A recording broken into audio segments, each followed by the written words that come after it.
প্রিয় দেশবাসী, শিশু, কিশোর কিশোরী, তরুণ তরুণী, ছাত্রছাত্রী, বয়স্ক, বৃদ্ধ, নারী পুরুষ সবাইকে আমার সালাম জানাচ্ছি। আসসালামু আলাইকুম। শুরুতেই আপনাদের সবাইকে মহান রব্বুল আলমিনের অশেষ মেহেরবানিতে, আপনাদের দোয়ায় এবং সংশ্লিষ্ট সবার সর্বোচ্চ আন্তরিকতা ও পেশাদারিত্বের ফলে এবার আলু, পেঁয়াজ, ডিম, চিনি, শাকসবজি, তরিতরকারি ও মশলাসহ অধিকাংশ পণ্যের দাম গত বছরের তুলনায় কমেছে। আমরা সার্বিক বাজার ব্যবস্থাকে দুর্বৃত্তদের চক্র থেকে বের করে এনে বাজারে একটা প্রতিযোগিতামূলক পরিবেশ তৈরি করতে পেরেছি। জনগণকে ন্যায্য মূল্যে নিত্য প্রয়োজনীয় জিনিস পৌঁছে দিতে সরকারের সব রকমের চেষ্টা অব্যাহত আছে।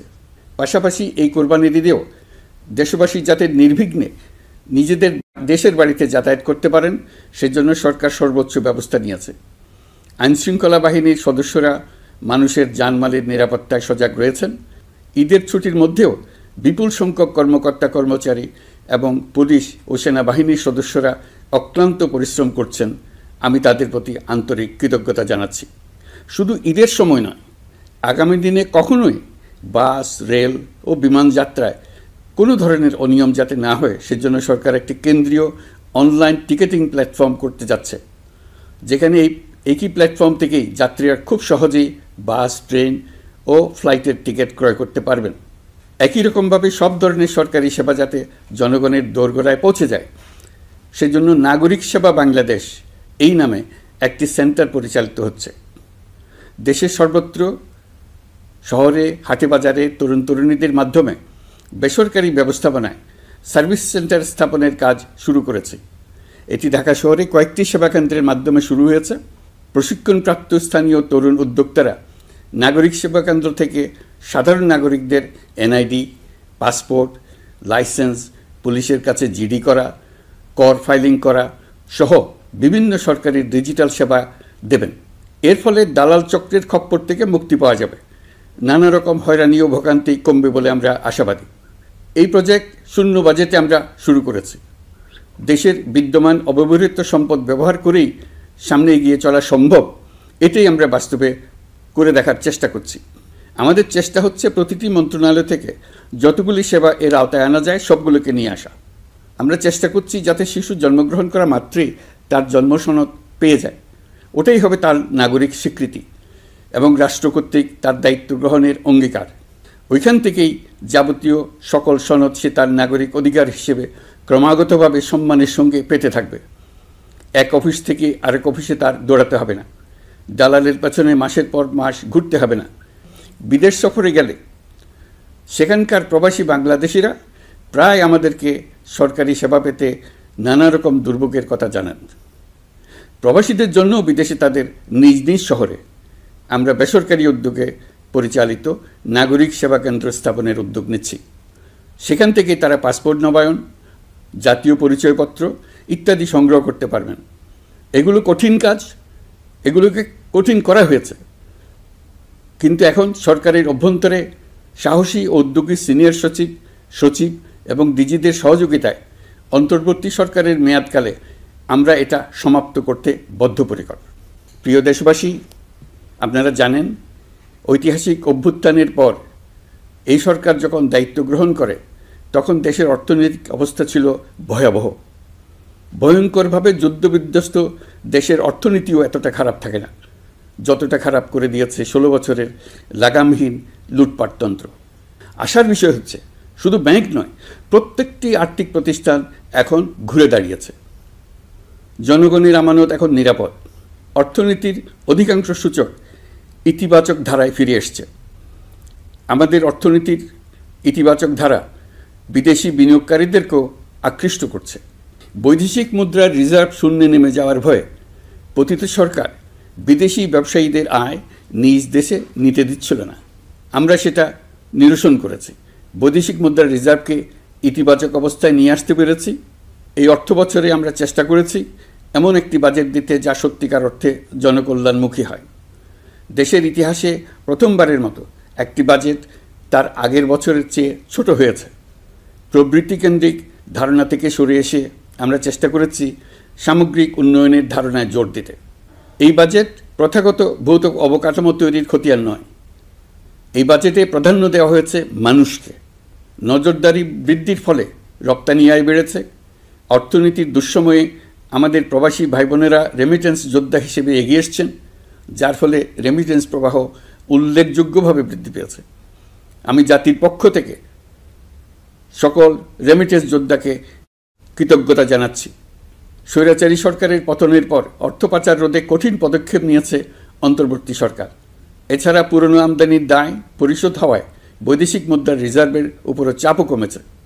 রাজস্ব আদায় বাড়ানোর জন্যে পূর্ব ঘোষণা অনুযায়ী জাতীয় রাজস্ব বোর্ড NBR ভেঙে অর্থ মন্ত্রণালয়ের অধীনে রাজস্ব নীতি বিভাগ এবং রাজস্ব ব্যবস্থাপনা বিভাগ নামে দুটি স্বতন্ত্র বিভাগ প্রতিষ্ঠা করা হয়েছে। এটি একটি বড় কাঠামোগত সংস্কার। এই সিদ্ধান্তের ফলে বিশাল আকারের দুর্নীতি কমবে, রাজস্ব ব্যবস্থার দক্ষতা বাড়বে, স্বার্থের দ্বন্দ্ব কমবে এবং রাজস্ব আহরণের আওতা সম্প্রসারিত হবে। অর্থনীতি সহ বিগত মাসগুলোতে সরকারের প্রত্যেকটি মন্ত্রণালয় ছোট বড় বহু সংস্কারের উদ্যোগ নিয়েছে। মোট 54টি মন্ত্রণালয়ে 1000-এর উপরে সংস্কার ও উন্নয়ন সংক্রান্ত পদক্ষেপ নেওয়া হয়েছে। এর পাশাপাশি আমরা যে সংস্কার কমিশন করেছিলাম তাদের সুপারিশের মধ্য থেকে আশু করণীয় সুপারিশগুলো দ্রুত বাস্তবায়নের জন্য মন্ত্রণালয়গুলো কাজ করে যাচ্ছে। মে মাস পর্যন্ত বিভিন্ন সংস্কার কমিশন থেকে প্রাপ্ত সুপারিশের ভিত্তিতে 54টি মন্ত্রণালয়ে 129টি সুপারিশ বাস্তবায়ন করা হয়েছে। এই সকল সংস্কার কাজের মধ্যে কয়েকটি চুম্বক অংশ আজ আপনাদের সামনে তুলে ধরতে চাই। আইন ও বিচার বিভাগ মোট 33টি গুরুত্বপূর্ণ সুপারিশ ইতিমধ্যে বাস্তবায়ন করেছে। এর মধ্যে উল্লেখযোগ্য হল ইন্টারন্যাশনাল ক্রাইমস ট্রাইব্যুনাল অ্যাক্ট 1973 সংশোধন ও পুনর্গঠন করে আইনটি আন্তর্জাতিক মানের সাথে সামঞ্জস্যপূর্ণ করা। বিচার বিভাগীয় সংস্কার কমিশনের প্রস্তাব অনুযায়ী সুপ্রিম কোর্ট বিচারক নিয়োগ অধ্যাদেশ 2025 প্রণয়ন ও জারি করা হয়েছে। এর অধীনে প্রথমবারের মতো বাংলাদেশের ইতিহাসে গণবিজ্ঞপ্তির মাধ্যমে সুপ্রিম কোর্টে বিচারক নিয়োগের সুযোগ তৈরি হয়েছে। দেওয়ানি কার্যবিধির সংশোধন করা হয়েছে, যার ফলে এখন বাদীকে আর দিনের পর দিন সশরীরে আদালতে যেতে হবে না। এক একটি দেওয়ানি মামলা নিষ্পত্তি হতে আগে যত সময় লাগত, এই সংশোধনের ফলে সময়সীমা অর্ধেকে কমিয়ে আনা সম্ভব হবে বলে আমরা মনে করছি। দেশের 1000-এর বেশি অবকাঠামো এবং প্রতিষ্ঠানের নাম পলাতক প্রধানমন্ত্রীর বাবা, মা, ভাই, বোন, আত্মীয় স্বজনের নামে প্রতিষ্ঠিত করা হয়েছিল। তার মধ্যে ছিল সেনানিবাস, বিমানঘাঁটি, নৌবাহিনীর জাহাজ, মেগা সেতু, সড়ক, স্থাপনা, স্কুল, কলেজ, বিশ্ববিদ্যালয়, হাসপাতাল, গবেষণা কেন্দ্র, আরও বহু কিছু। এগুলোর সব নাম পরিবর্তন করা হয়েছে। নারী ও শিশু নির্যাতন দমন আইন সংশোধন করা হয়েছে।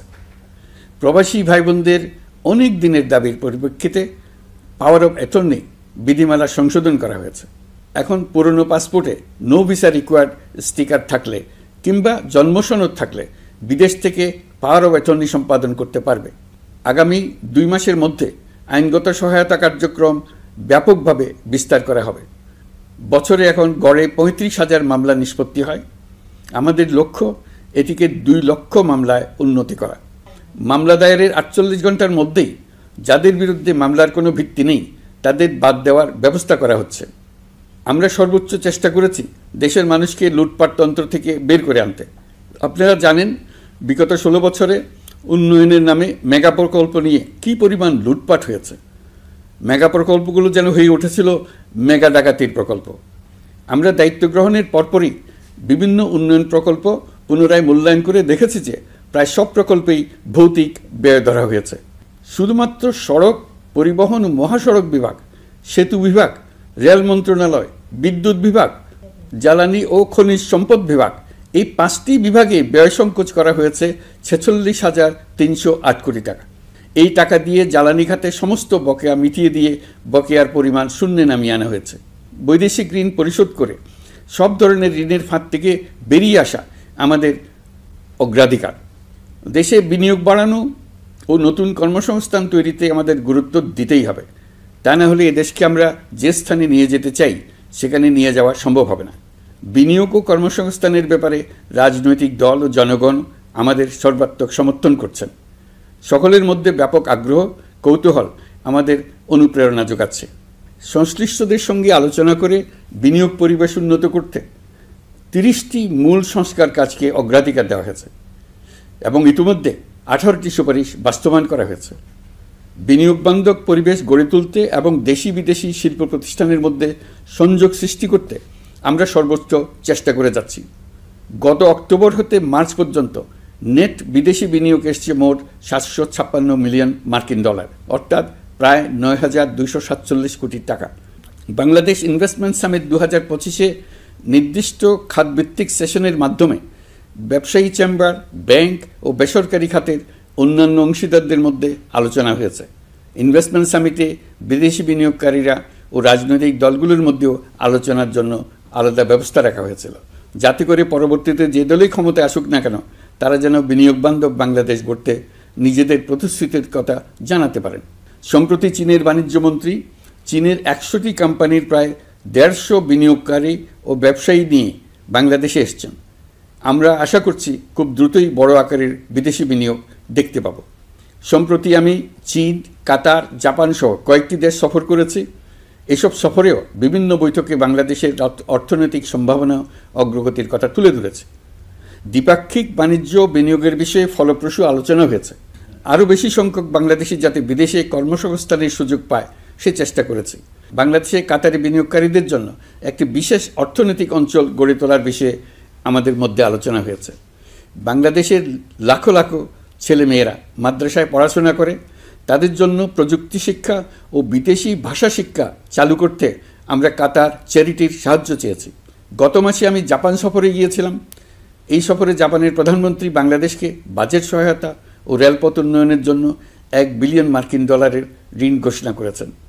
দ্বিপাক্ষিক 3টি চুক্তিপত্র বিনিময় হয়েছে।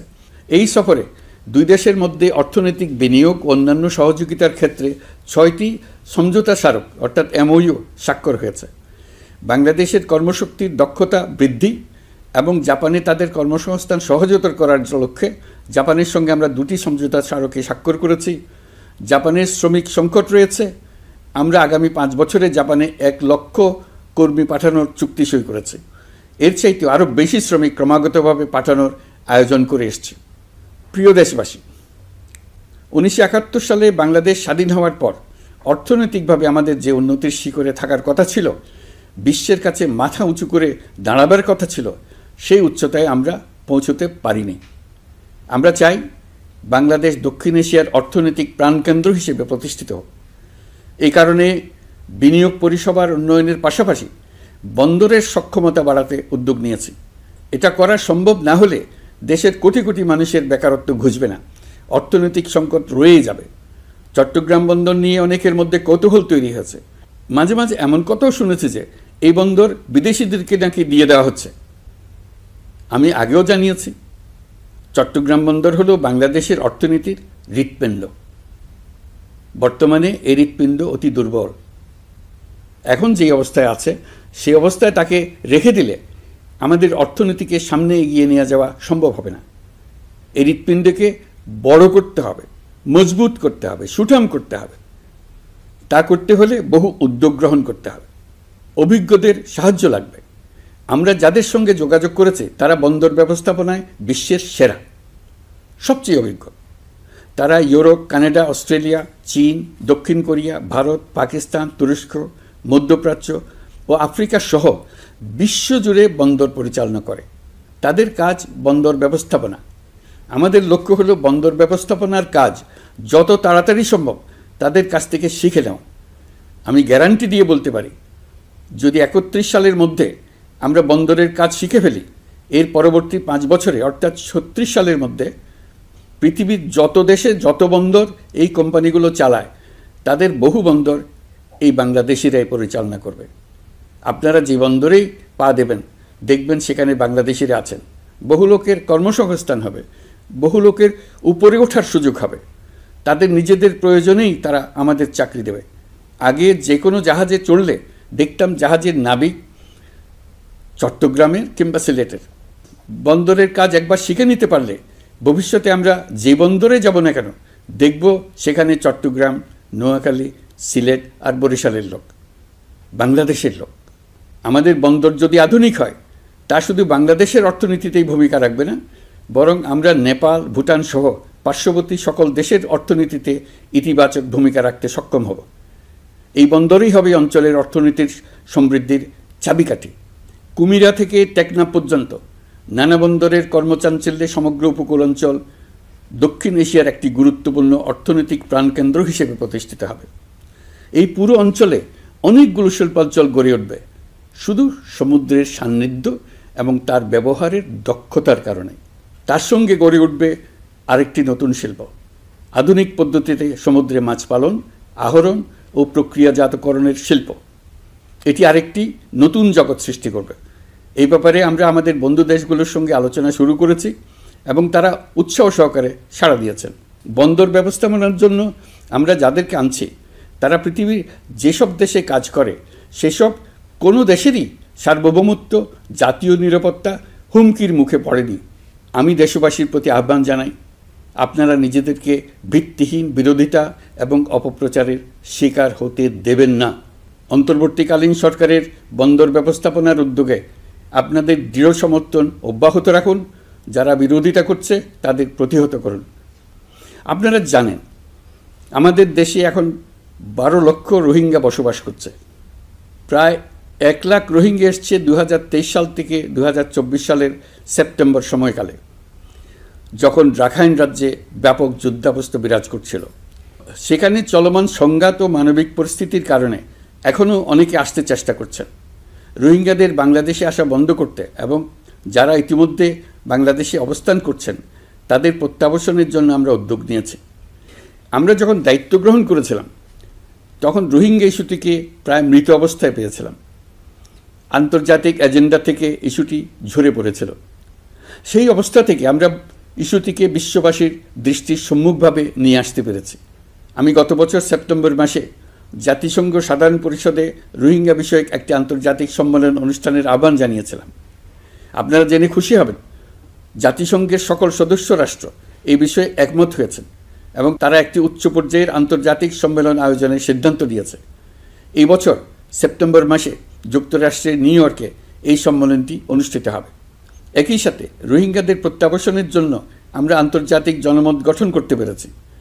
গত মার্চ মাসে বাংলাদেশ সফরে এসে জাতিসংঘের মহাসচিব অ্যান্টোনিও গুতেরেস পরিষ্কারভাবে ঘোষণা করেছেন যে মিয়ানমারের প্রত্যাবাসনই রোহিঙ্গা সমস্যার একমাত্র সমাধান। প্রত্যাবাসনের বিষয়ে আরেকটি বড় অগ্রগতি হচ্ছে মিয়ানমার সরকার কর্তৃক প্রত্যাবাসনযোগ্য রোহিঙ্গাদের সর্বপ্রথম তালিকা ঘোষণা। গত এপ্রিল মাসে ব্যাংককে বিমস্টেক সম্মেলনের সাইডলাইনে আলোচনার সময় মিয়ানমার সরকার প্রথমবারের মতো 1,80,000 রোহিঙ্গা প্রত্যাবাসনযোগ্য বলে ঘোষণা করেছে। রোহিঙ্গাদের প্রত্যাবাসনে ও আমাদের সীমান্তের নিরাপত্তা নিশ্চিত করতে মিয়ানমারের সরকার সহ সেখানকার বিদ্রোহী গোষ্ঠীর সাথে আনুষ্ঠানিক ও অনানুষ্ঠানিক যোগাযোগ রাখা হচ্ছে। আমরা যত দেশেই সফর করেছি সব দেশেই রোহিঙ্গা সংকট মোকাবেলায় রাষ্ট্রীয় নেতা ও সরকারের প্রতিনিধিদের সঙ্গে আলোচনা করেছি, তাদের সহযোগিতা চেয়েছে। তারা ইতিবাচকভাবে আমাদের আহ্বানে সাড়া দিয়েছেন।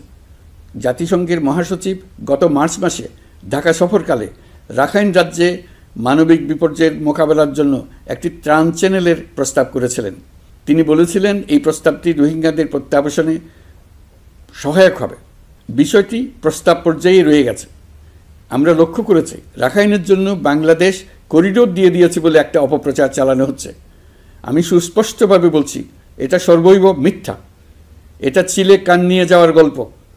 যারা অসত্য কল্পকাহিনী বানিয়ে বাংলাদেশের মানুষকে ক্রমাগত বিভ্রান্ত করে অশান্তি সৃষ্টিতে নিয়োজিত, এটা তাদেরই শিল্পকর্ম।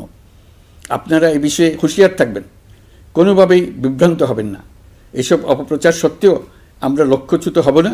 এই জটিল সমস্যাটি সমাধানে আমাদের কাজ চালিয়ে যাব। প্রিয় দেশবাসী, আগামী মাসে জুলাই গণ অভ্যুত্থানের বছর পূর্ণ হবে। যাদের আত্মত্যাগের কারণে এই অভ্যুত্থান সম্ভব হলো, আমরা তাদেরকে এবং তাদের পরিবারকে প্রতি মুহূর্তে আমাদের দৃষ্টিতে রেখেছি। তাদের জন্য নানা কর্মসূচি আমরা বাস্তবায়ন করে চলেছি। এখন পর্যন্ত 834টি শহীদ পরিবারের মধ্যে 630টি শহীদ পরিবারকে 10 লক্ষ টাকা করে 63 কোটি টাকার সঞ্চয়পত্রের জন্য ব্যাংক চেক দেওয়া হয়েছে। অবশিষ্ট যারা আছেন তাদের ওয়ারিশ নির্ধারণ সংক্রান্ত বিষয়গুলি নিষ্পত্তি সাপেক্ষে সঞ্চয়পত্র দেওয়া হবে। এর পাশাপাশি গণ অভ্যুত্থানে আহত প্রায় 12,500 জনকে 106 কোটি টাকা দেওয়া হয়েছে।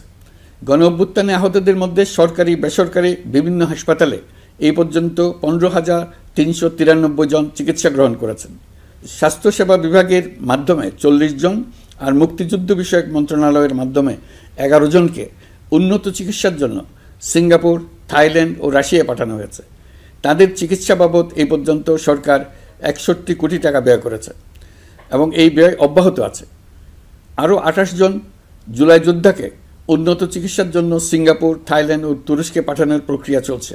এখন পর্যন্ত বিভিন্ন হাসপাতালে চিকিৎসাধীনদের যুক্তরাজ্য, যুক্তরাষ্ট্র, ফ্রান্স, সিঙ্গাপুর, থাইল্যান্ড, চীন, মালয়েশিয়া ও নেপাল থেকে 26 জন বিশেষজ্ঞ চিকিৎসক এসে বিনামূল্যে চিকিৎসা দিয়েছেন। এই চিকিৎসকবৃন্দ শুধু যাতায়াত খরচ গ্রহণ করেছেন, এর বেশি কিছু তারা গ্রহণ করতে চান নাই। আমরা তাদের প্রতি কৃতজ্ঞ। এই পর্যন্ত শহীদ পরিবারগুলোকে সঞ্চয়পত্র প্রদান, আহত ব্যক্তিদের চিকিৎসা ও চেক প্রদান বাবদ সরকার মোট 285 কোটি টাকা ব্যয় করেছে। প্রিয় দেশবাসী, আমি শুরু থেকেই বলেছি, পতিত স্বৈরাচার বাংলাদেশকে যেভাবে ধ্বংসস্তূপ বানিয়েছে, সেখান থেকে নতুন করে যাত্রা শুরু করতে হলে ন্যূনতম 3টি আবশ্যিক কাজ সম্পন্ন করতে হবে। প্রথমত, বিচার ও জবাবদিহিতা প্রতিষ্ঠার উদ্যোগ দৃশ্যমান করে তোলা। দ্বিতীয়ত, রাষ্ট্রের গণতান্ত্রিক পুনর্গঠন ও প্রাতিষ্ঠানিক কাঠামোর সংস্কার সাধনে প্রয়োজনীয় ঐক্যমত ও পথনকশা তৈরি করা। তৃতীয়ত, একটি অবাধ, সুষ্ঠু ও শান্তিপূর্ণ নির্বাচন আয়োজন করে ক্ষমতা হস্তান্তরের গণতান্ত্রিক প্রক্রিয়া সম্পন্ন করা। এই লক্ষ্যে ধ্বংসপ্রাপ্ত নির্বাচন ব্যবস্থাকে স্থায়ীভাবে সংস্কার করা। এই 3টি ম্যান্ডেট হচ্ছে দেশবাসীর সাথে আমাদের চুক্তি। 24-এর শহীদের রক্তে ভেজা এই চুক্তি আপনাদের সার্বিক সমর্থন, আস্থা ও সহযোগিতা নিয়ে এবং পতিত শক্তি ও তার দোসরদের সৃষ্ট সকল বাধা বিপত্তিকে পরাভূত করে আমরা সম্মিলিতভাবে বাস্তবায়ন করতে সক্ষম হব বলে আমার দৃঢ় বিশ্বাস। গত বছর জুলাই-আগস্ট মাসে সংঘটিত হত্যাযজ্ঞ সহ বিগত 16 বছরের গুম, খুন, নির্যাতনের সত্য উদ্ঘাটন এবং আর্থিক খাতের সীমাহীন দুর্নীতি, অনিয়ম ও অপরাধের বিচার প্রক্রিয়া আমরা শুরু করেছি। মানবতা বিরোধী অপরাধের বিচারের জন্য আন্তর্জাতিক অপরাধ ট্রাইব্যুনাল গঠনের পর প্রসিকিউশন টিম গঠন ও তদন্ত কর্মকর্তা নিয়োগের পাশাপাশি বিচারিক কার্যক্রম পরিচালনা প্রক্রিয়াধীন ছিল। যত দ্রুত সম্ভব বিচার কাজ শুরুর ব্যাপারে আমরা আশাবাদী ছিলাম। আপনারা জানেন, জুলাইয়ে সংঘটিত হত্যাযজ্ঞের বিচার ইতিমধ্যে শুরু হয়ে গেছে। বিচার কাজ যেন দ্রুত গতিতে সম্পন্ন হয়, সেজন্য সরকারের পক্ষ থেকে যত রকম সহযোগিতা প্রয়োজন আমরা তা দিচ্ছি। বিচারের জন্য আন্তর্জাতিক অপরাধ ট্রাইব্যুনালের এজলাস কক্ষ ডিজিটাল প্রযুক্তিতে সমৃদ্ধ করা হয়েছে। ইতিহাসে প্রথমবারের মতো কোনো বিচার পর্ব আদালতের অনুমতিক্রমে সরাসরি কিংবা রেকর্ডকৃত পদ্ধতিতে গণমাধ্যমে প্রচারিত হচ্ছে। আমরা বিশ্বাস করি এতে করে বিচার বিভাগের প্রতি মানুষের আস্থা বাড়বে, বিচার নিয়ে অপপ্রচার বন্ধ হবে। প্রসিকিউশন বলছে, বিগত সরকার পতনের পর তাদের আজ্ঞাবহ ব্যক্তিরা বিভিন্ন গুরুত্বপূর্ণ সাক্ষ্য প্রমাণ বিনষ্ট করার চেষ্টা করেছে। থানা, হাসপাতাল সহ গুরুত্বপূর্ণ স্থানের দলিলপত্র পুড়িয়ে বা লুকিয়ে নষ্ট করার চেষ্টা করা হয়েছে।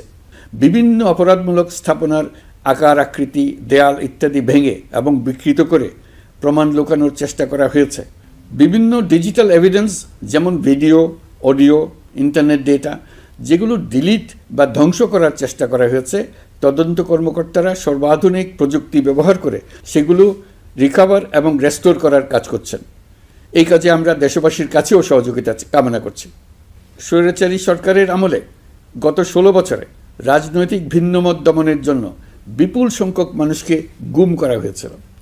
এই মানুষগুলোকে এমন সব বন্দিশালায় আটকে রাখা হয়েছিল যাদের কোনোটির আয়তন ছিল মাত্র 3 ফিট বাই 3 ফিট। গুমের ঘটনা তদন্ত ও এই ভয়াবহ অপরাধের সঙ্গে যারা জড়িত তাদের বিচারের জন্য একটি স্বাধীন গুম সংক্রান্ত কমিশন নিরলসভাবে কাজ করে যাচ্ছে। তারা গুমের এমন রোমহর্ষক ঘটনা আবিষ্কার করেছে যা নিষ্ঠুরতার চূড়ান্ত সীমা ছাড়িয়ে গেছে। মানুষকে পেট কেটে সিমেন্টের বস্তা ঢুকিয়ে নদীতে ডুবিয়ে দেওয়া হতো, ইনজেকশন দিয়ে অজ্ঞান করে জ্বলন্ত ইটভাটায় নিক্ষেপ করা হতো, ট্রেন ও গাড়ির নিচে ছুঁড়ে ফেলা হতো। কমিশন এখন পর্যন্ত 2টি অন্তর্বর্তীকালীন প্রতিবেদন জমা দিয়েছে। তারা এখনও প্রতিনিয়ত নতুন নতুন অভিযোগ পাচ্ছে। ইতিমধ্যে গুমের তদন্ত কার্যক্রমের জন্য ঢাকা শহরে 3টি, চাঁপাইনবাবগঞ্জ ও বগুড়া জেলায় 3টি গুমের কেন্দ্র পরিদর্শন ও সাক্ষ্য গ্রহণ করা হয়েছে। তদন্ত কাজে মানুষের সম্পৃক্ততা বাড়াতে বিশ্ববিদ্যালয়, মাদ্রাসা পর্যায়ে গণশুনানি গ্রহণ করা হয়েছে। মোট 8 শতাধিক শিক্ষার্থী, শিক্ষক, সাধারণ মানুষ গণশুনানিতে অংশ নিয়েছেন।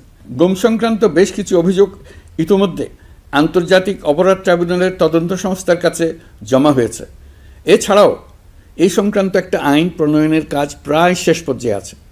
অল্প কিছুদিনের মধ্যেই এটি চূড়ান্ত হবে বলে আশা করছি। গত 16 বছর ধরে এদেশের প্রতিটি স্তরে অপরাধ, অনিয়ম, দুর্নীতির ভাইরাস ছড়িয়ে পড়েছিল। এই রোগাক্রান্ত রাষ্ট্র ব্যবস্থাকে রোগমুক্ত করে জনগণের কল্যাণমুখী করতে হলে আমাদের রাজনৈতিক দলগুলোর সক্রিয় অংশগ্রহণ জরুরি। আমরা দায়িত্ব নেবার পর থেকেই রাজনৈতিক দলগুলোর সাথে নিয়মিত যোগাযোগ রেখেছি। বিভিন্ন ইস্যুতে রাজনৈতিক নেতাদের সঙ্গে আলাদা এবং একত্রিতভাবে বৈঠক করেছি। সর্বশেষ গত মাসের শেষ সপ্তাহেও বিভিন্ন রাজনৈতিক দলের নেতৃবৃন্দের সঙ্গে আমি বৈঠক করেছি এবং চলতি সপ্তাহে জাতীয় ঐক্যমত কমিশনের 2য় পর্বের আলোচনা শুরু করেছি। সরকার পরিচালনায় তারা তাদের গুরুত্বপূর্ণ মতামত তুলে ধরেছেন। রাজনৈতিক দলগুলো শুরু থেকে আমাদের সাথে সহযোগিতা করে আসছেন এবং সবসময় তারা সহযোগিতা অব্যাহত রাখার প্রতিশ্রুতি দিয়েছেন। প্রিয় দেশবাসী, আপনাদের নিশ্চয় মনে আছে জুলাই গণঅভ্যুত্থানে নেতৃত্ব অংশ নেওয়া শিক্ষার্থীরা একটি জুলাই ঘোষণাপত্র দেওয়ার কথা জানিয়েছিল। তারা আমাকেও সেখানে আমন্ত্রণ জানায়। আমি বলেছিলাম দেশের সকল রাজনৈতিক ব্যক্তিবর্গ, নাগরিক সমাজের প্রতিনিধি সহ অন্যদের সঙ্গে নিয়ে সকলে মিলে এই ঘোষণাপত্র দেওয়া ভালো হবে।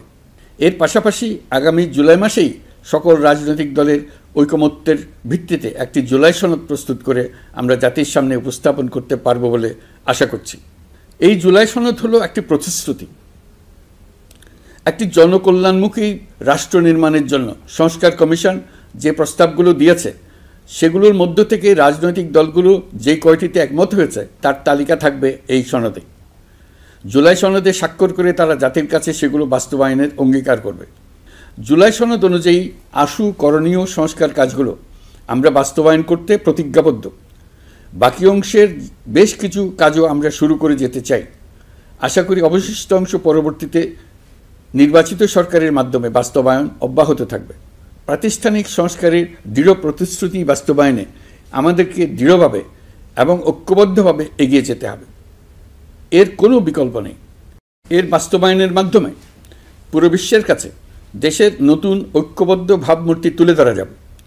বিশ্বব্যাপী সবার কাছে জাতি হিসেবে বাংলাদেশের শক্তি সম্পর্কে স্পষ্ট ধারণা তৈরি হবে। ঐকমত্য কমিশন গঠন করা আমাদের একটি দুঃসাহসিক উদ্যোগ ছিল। অন্য কোনো দেশে এমন কোনো নজির নেই। এর মাধ্যমে আমরা জাতি হিসেবে রাজনৈতিক গভীরতার সন্ধান পেয়েছি।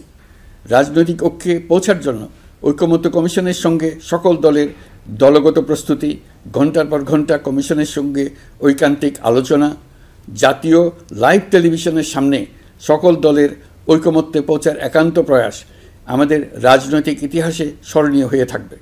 এই কমিশনের চেয়ারম্যান হিসেবে আমি সকল রাজনৈতিক দলের কাছে তাদের সীমাহীন ধৈর্য এবং কমিশনের প্রতি তাদের সহযোগিতা এবং সৌজন্য প্রকাশের জন্য জাতির পক্ষ থেকে ধন্যবাদ জানাচ্ছি। আশা করি আমাদের অসমাপ্ত কাজ সমাপ্ত করে শিগগিরই পূর্ণাঙ্গ জুলাই সনদ তৈরি করে জাতির জন্য একটা নতুন পথ নির্দেশনা রেখে যেতে পারব। এই কমিশনের অভিজ্ঞতার মাধ্যমে দেশের যে নতুন রাজনৈতিক সংস্কৃতি গড়ে ওঠার সম্ভাবনা দেখা দিয়েছে, আগামী নির্বাচনের মাধ্যমে যদি সেটা বিকাশমানভাবে স্থায়ী রূপ দিতে পারে তাহলে আমরা ভবিষ্যতের সকল রাজনৈতিক সংকট মোকাবেলা করতে সক্ষম হব। সকল প্রস্তুতি সমাপ্ত করে দেশের সকল মানুষের, কিশোর কিশোরী, তরুণ তরুণী, ছাত্রছাত্রী, কৃষক, জেলে, গৃহিণী, দিনমজুর, শ্রমিক, ব্যবসায়ী, পেশাজীবী, শিল্পী সবাই মিলে চেষ্টা করে একটা সুন্দর নিখুঁত নির্বাচন আয়োজন করে নতুন বাংলাদেশের দৃঢ় ভিত্তি রচনা করব। প্রিয় দেশবাসী, আমি জানি আগামী জাতীয় নির্বাচন কখন হবে সে বিষয়ে সিদ্ধান্ত জানার জন্য রাজনৈতিক দল ও জনগণের মধ্যে বিপুল আগ্রহ রয়েছে। আমি বারবার বলেছি, এই নির্বাচন ডিসেম্বর থেকে আগামী বছরের জুনের মধ্যে অনুষ্ঠিত হবে। এই সময়ের মধ্যে দেশে নির্বাচন উপযোগী পরিবেশ সৃষ্টির জন্য যা যা করা দরকার সরকার তাই করছে। এখানে মনে রাখা জরুরি, বাংলাদেশ স্বাধীনতার পর থেকে যতবার গভীর সংকটে নিমজ্জিত হয়েছে তার সবগুলোরই প্রধান কারণ ছিল ত্রুটিপূর্ণ নির্বাচন। ত্রুটিপূর্ণ নির্বাচন প্রক্রিয়ায় বারবার ক্ষমতা কক্ষিগত করার মধ্য দিয়ে একটি রাজনৈতিক দল বর্বর ফ্যাসিস্টে পরিণত হয়েছিল। এই ধরনের নির্বাচন যারা আয়োজন করে তারা জাতির কাছে অপরাধী হিসেবে চিহ্নিত হয়ে যায়। এমন নির্বাচনের মধ্য দিয়ে যে দল ক্ষমতায় আসে তারাও জনগণের কাছে ঘৃণিত হয়ে থাকে। এই সরকারের একটি বড় দায়িত্ব হলো একটি পরিচ্ছন্ন, উৎসবমুখর, শান্তিপূর্ণ, বিপুলভাবে অংশগ্রহণের পরিবেশে একটি নির্বাচন অনুষ্ঠান করা, এমন একটি নির্বাচন আয়োজন করা যাতে করে দেশ ভবিষ্যতে নতুন সংকটে না পড়ে। এই জন্য সবচেয়ে বেশি গুরুত্বপূর্ণ হলো প্রাতিষ্ঠানিক সংস্কার। যেই প্রতিষ্ঠানগুলো নির্বাচনের সঙ্গে সরাসরি জড়িত সেগুলোতে যদি সুশাসন নিশ্চিত করা না যায় তাহলে ছাত্র জনতার সকল আত্মত্যাগ বিফলে যাবে। সংস্কার, বিচার, নির্বাচন এই তিনটি ম্যান্ডেটের ভিত্তিতে আমরা দায়িত্ব গ্রহণ করেছিলাম। সেই বিবেচনায় আগামী রোজার ঈদের মধ্যে সংস্কার ও বিচারের বিষয়ে আমরা একটি গ্রহণযোগ্য জায়গায় পৌঁছতে পারব বলে বিশ্বাস করি। বিশেষ করে মানবতা বিরোধী অপরাধের বিচার, যা কিনা জুলাই গণ অভ্যুত্থানের শহীদদের প্রতি আমাদের সম্মিলিত দায়, সেই বিষয়ে আমরা দৃশ্যমান অগ্রগতি দেখতে পারব। এতে আমাদের উপর আপনাদের অর্পিত ম্যান্ডেট ন্যূনতম হলেও বাস্তবায়ন করে যেতে পারব। সেই বিবেচনায় ও ইতিহাসের সবচেয়ে অবাধ, সুষ্ঠু, প্রতিদ্বন্দ্বিতামূলক ও গ্রহণযোগ্য নির্বাচন আয়োজনের জন্য সকল পক্ষের সঙ্গে আমরা আলোচনা করেছি। পাশাপাশি বিচার, সংস্কার ও নির্বাচন সংক্রান্ত চলমান সংস্কার কার্যক্রম পর্যালোচনা করে আমি আজ দেশবাসীর কাছে ঘোষণা করছি যে আগামী জাতীয় নির্বাচন 2026 সালের এপ্রিলের প্রথমার্ধের যে কোনো একটি দিনে অনুষ্ঠিত হবে। এই ঘোষণার ভিত্তিতে নির্বাচন কমিশন উপযুক্ত সময়ে আপনাদের কাছে নির্বাচনের বিস্তারিত রোডম্যাপ প্রদান করবে। আমরা এমন নির্বাচন চাই যা দেখে অভ্যুত্থানের শহীদদের আত্মা তৃপ্তি পাবে, তাদের আত্মা শান্তি পাবে। আমরা চাই আগামী নির্বাচনে সবচেয়ে বেশি ভোটার, সবচেয়ে বেশি প্রার্থী ও দল অংশ নেক। এটা সবচেয়ে অবাধ, সুষ্ঠু ও নিরপেক্ষ নির্বাচন হিসেবে জাতির কাছে স্মরণীয় হয়ে থাকুক। 1.5 যুগ পরে দেশে সত্যিকারের একটি জনপ্রতিনিধিত্বশীল সংসদ গঠিত হবে। বিপুল তরুণ গোষ্ঠী এবার জীবনে প্রথম ভোট দেওয়ার সুযোগ পাবে। এসব লক্ষ্যে প্রয়োজনীয় সকল পদক্ষেপ নেওয়ার জন্য আমরা জাতির কাছে অঙ্গীকারবদ্ধ। আমি দেশবাসীর প্রতি আহ্বান জানাই, আপনারা সকল রাজনৈতিক দল এবং আপনাদের এলাকার প্রার্থীদের কাছ থেকে সুনির্দিষ্ট অঙ্গীকার আদায় করে নেবেন, যেন আগামী সংসদের প্রথম অধিবেশনেই যেসব সংস্কারের প্রশ্নে ঐকমত্য অর্জিত হয়েছে তা কোনো প্রকার কাটাছেঁড়া ছাড়াই যেন তারা অনুমোদন করেন। আপনারা ওয়াদা আদায় করে নেবেন যে তারা বাংলাদেশের স্বাধীনতা, সার্বভৌমত্ব, আঞ্চলিক অখণ্ডতা এবং জাতীয় মর্যাদার প্রশ্নে কখনো কোনো প্রকার আপোষ করবেন না এবং দেশের বাইরের কোনো শক্তির কাছে দেশের স্বার্থ বিকিয়ে দেবেন না। আপনারা তাদের কাছে সুনির্দিষ্ট প্রতিশ্রুতি আদায় করে নেবেন এই মর্মে যে তারা কখনোই কোনো অবস্থাতেই আপনাদের গণতান্ত্রিক অধিকার ও মানবিক মর্যাদার ক্ষুণ্ণ করবেন না। আপনারা তাদের কাছে অঙ্গীকার আদায় করে নেবেন যে তারা সম্পূর্ণ সততা ও স্বচ্ছতার সাথে দেশ পরিচালনা করবেন এবং সকল প্রকার দুর্নীতি, দলীয়করণ, টেন্ডারবাজি, সিন্ডিকেটবাজি, চাঁদাবাজি, সন্ত্রাসী কর্মকাণ্ড ইত্যাদি গণবিরোধী কাজ থেকে নিজেদেরকে সম্পূর্ণভাবে মুক্ত রাখবেন। আমি আপনাদের আবারও স্মরণ করিয়ে দিতে চাই যে এবারের নির্বাচন শুধু শান্তিপূর্ণ নির্বাচন করার বিষয় নয়, এটা ছাত্র জনতার অভ্যুত্থানের আকাঙ্ক্ষা নতুন বাংলাদেশ গড়ার নির্বাচন। এই নির্বাচনে পরিচিত দলগুলিই থাকবে, তাদের পরিচিত মার্কাগুলিই থাকবে, কিন্তু ভোটারকে বের করে আনতে হবে যে এই মার্কার পেছনে আপনার কাছে ভোট প্রার্থীরা কে কতটুকু নতুন বাংলাদেশ গড়ার জন্য প্রস্তুত, কে কতটা প্রতিজ্ঞাবদ্ধ। আমরা যারা এই নির্বাচনে ভোটার হব তারা অত্যন্ত সৌভাগ্যবান এবং সৌভাগ্যবতী। আমরা একটা অনন্য ঐতিহাসিক ভূমিকা পালনের সুযোগ ও দায়িত্ব পাচ্ছি। আমরা জাতির নতুন যাত্রাপথ তৈরি করে দেওয়ার দায়িত্ব পাচ্ছি। আমরা নতুন রাজনৈতিক সংস্কৃতি সৃষ্টির মহান সুযোগটা পাচ্ছি। আমাদের সুচিন্তিত ভোটের মাধ্যমেই নতুন বাংলাদেশ নির্মিত হবে। শহীদদের রক্তদান সার্থক হবে। আশা করি বিষয়টা নিয়ে চিন্তা ভাবনা করেই সবাই ভোট কেন্দ্রে যাব এবং দৃঢ়প্রত্যয়ে ভোট দেব। এখন থেকে ভাবনা চিন্তা শুরু করুন, আলোচনা শুরু করুন। এখন থেকে আপনাদের ভোটের গুরুত্বটা বুঝে নিন। আপনার এবারের ভোটের গুরুত্ব ঐতিহাসিক মানদণ্ডে দেখা হবে।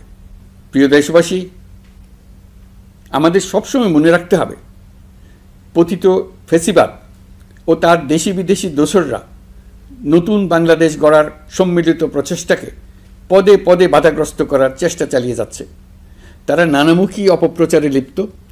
তারা সবসময় চাইবে জুলাই অভ্যুত্থানের মাধ্যমে তৈরি হওয়া জাতীয় ঐক্যের শক্তিকে পরাভূত করতে, গণতান্ত্রিক আকাঙ্ক্ষা বাস্তবায়নের প্রচেষ্টাকে লাইনচ্যুত করতে এবং বাংলাদেশকে পুনরায় করায়ত্ত করতে।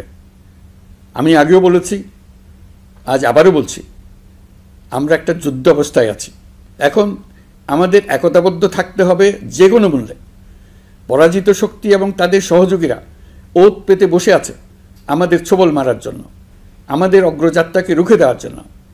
আমরা তাদের কিছুতেই এই সুযোগ দেব না। আসুন আমরা আমাদের সম্মিলিত প্রচেষ্টায় প্রিয় মাতৃভূমির স্বাধীনতা, সার্বভৌমত্ব, আঞ্চলিক অখণ্ডতা ও জাতীয় মর্যাদার বিরুদ্ধে যে কোনো আঘাত প্রতিহত করার উদ্দেশ্যে প্রতিরোধের ঐক্যবদ্ধ সুদৃঢ় প্রাচীর গড়ে তুলি। প্রিয় দেশবাসী, সবাইকে আবার ঈদের শুভেচ্ছা ও সালাম জানাচ্ছি। মহান আল্লাহ আমাদের সহায় হন। আল্লাহ হাফেজ।